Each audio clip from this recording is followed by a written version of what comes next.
berulang-ulang kali. Terus saya coba dengar, saya coba cari nada dari masing-masing aksen tadi. Seperti Kang Wahyu Arya bilang bahwa aksen-aksen dari puisi itu bisa menjadi sebuah nada dalam lagu. Jadi ketika kita membaca puisi itu berulang-ulang, nantinya kita akan mendapatkan nada tersendiri untuk puisi tersebut, mendapatkan ciri dari puisi tersebut. Setidaknya kita sudah bisa memahami isi dari puisi itu, baru bisa ngebangun suasana dari musik-musik tradisional itu. Dan di Banten ini sebenarnya banyak alat-alat musik lokal yang bisa ngebangun suasana. Seperti halnya tidak hanya alat musik ya, seperti halnya tradisi ngebeluk. Ngebeluk itu kan seperti ngahalang ya, ngahalang dengan nada tinggi. Itu sangat-sangat banget ngebangun suasana dari puisi. Lalu ada suling kumbang dari Baduy. Suling kumbang itu benar-benar bisa mengartikan kesedihan atau ratapan. Dan juga karinding. Karinding itu banyak membangun suasana-suasana tragedi, suasana horor, suasana mencekam, dan suasana bahagia juga bisa. Apalagi ada namanya angklung buhun. Angklung buhun itu banyak bermakna kegembiraan, bermakna pesta, bermakna semangat. Tapi dari semua penggabungan musik-musik tradisi ke dalam musikalisasi puisi itu, kita harus juga melihat tidak hanya bisa menggabungkan begitu saja, karena alat-alat musik tersebut itu ada yang berupa melodis, ada yang berupa ritmis, ada yang berupa harmonis. Ada yang berupa melodis itu seperti halnya alat musik yang dipukul atau digesek atau ditiup seperti harmonika, biola, piano. Kalau tradisinya itu suling. Selain suling itu ada bangsing. Itu kita harus bisa mengatur bagaimana naik dan turunnya nada tersebut hingga membangun suasana. Lalu ada alat musik ritmis. Alat musik ritmis itu ya seperti gendang, tamborin, triangle. Terusnya kalau di tradisi itu bisa karinding, angklung. Nah, itu bisa dimainkan. Lalu ada alat musik harmonis. Harmonis itu ya dengan fungsi melodi dan ritmis yang menjadi harmoni yang indah. Seperti angklung ini masuknya ke harmonis, bukan ritmis. Ada hal-hal yang harus bisa kita gabungkan antara alat musik tradisi ke dalam musikalisasi puisi itu tadi. Dia harus mengandung keindahan dari puisi tersebut. Jadi nggak asal kita memainkan karena ini adalah alat musik tradisi yang bakalan menjual untuk penilaian, tapi tidak memperhatikan isi dari puisi itu tersebut. Karena inti dari musikalisasi puisi sebenarnya di puisi yang dilakukan itu. Jadi musik itu hanya unsur-unsur penambahan keindahan dari musik itu, dari musikalisasi itu sendiri. Jadi yang paling tinggi adalah pemahaman tentang puisinya. Nah, tidak hanya pemahaman tentang penafsiran tentang puisi, juga ada nanti vokal. Tadi ada yang bilang vokal, kalau vokal jelek apa menjadi pengurangan penilaian. Kalau menurut saya sih jelas menjadi pengurangan penilaian. Mengapa sudah ngomong bahwa suara yang jelek? Suara jelek itu sebenarnya apa ya?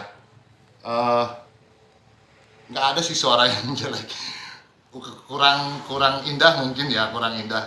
Jadi yang penting itu vokal itu harus sesuai dengan musik, itu aja yang penting. Keindahan vokal itu ya karena tidak fales. Kalau suara jelek kan nggak ada suara jelek, kalau menurut saya itu khas dari masing-masing vokal. Makanya sebenarnya apa ya, harus disesuaikan ciri vokal dengan isi puisi. Oh, ini ciri vokal berat ini bagusnya di puisi-puisi tentang kegembiraan karena suaranya agak-agak metal gitu ya kan. Ada lagi, wah suaranya mendayu-dayu nih, wah ini bagus buat puisi-puisi yang tentang kesedihan atau tentang cinta. Jadi sebenarnya vokal ini sangat menitik beratkan isi puisi sebenarnya vokal, karena yang kita lihat dari penafsiran puisi dinilai yang paling tinggi itu salah satunya adalah vokal. Vokal ini kan ada kualitas vokalnya, ada intonasi vokalnya, ada artikulasi vokal. Karena kita nyanyi dibuat indah pun kalau kedengarannya hanya ngegremeng gitu ya nyanyi, wow cintanya, kan itu nggak terlalu jelas ya. Sedangkan kita kan ingin mengartikan puisi itu dalam keindahan. Jadi yang sebenarnya jeleknya suara itu karena artikulasinya kurang, karena intonasinya kurang, dan kualitasnya pun akan berkurang. Suaranya akan jadi flat. Itu menurut saya yang suara jelek itu seperti itu.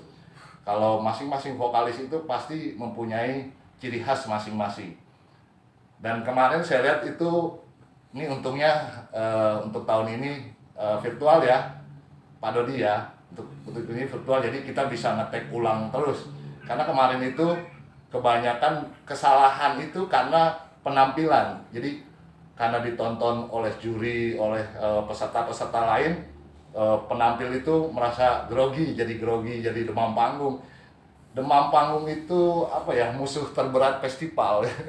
Karena apa yang kita latih berkali-kali itu bisa tiba-tiba hilang, lenyap di atas panggung ketika kita grogi. Itu yang membuat penampilan kita jelek. Saya yakin pada tahun saya nilai kemarin semua peserta itu sudah siap dengan aransemen musikalisasi yang bagus, tapi ternyata kehilangan momen ketika terjadi demam panggung itu. Jadi banyak hal yang tertinggal, banyak yang penampilan itu jadi kurang selaras, kurang harmoni karena itu tadi demam panggung. Nah, kesempatan tahun ini kita bisa ngetek lewat video, jadi bisa diperdengarkan lagi, dibuat lagi, perdengarkan, buatlah berulang-ulang. Menurut saya jangan sampai bosen, dicari titik kelemahannya mana yang menurutnya kurang bagus. Trik dari saya ini untuk kita ngetek apabila nggak ada mixer ya, harus diperhatikan volume suara masing-masing alat musik atau vokalis. Jadi karena ini banyak, nanti mungkin dalam satu grup jangan buat terlalu jauh videonya, karena nanti audio yang masuk ke rekaman itu akan nggak jelas.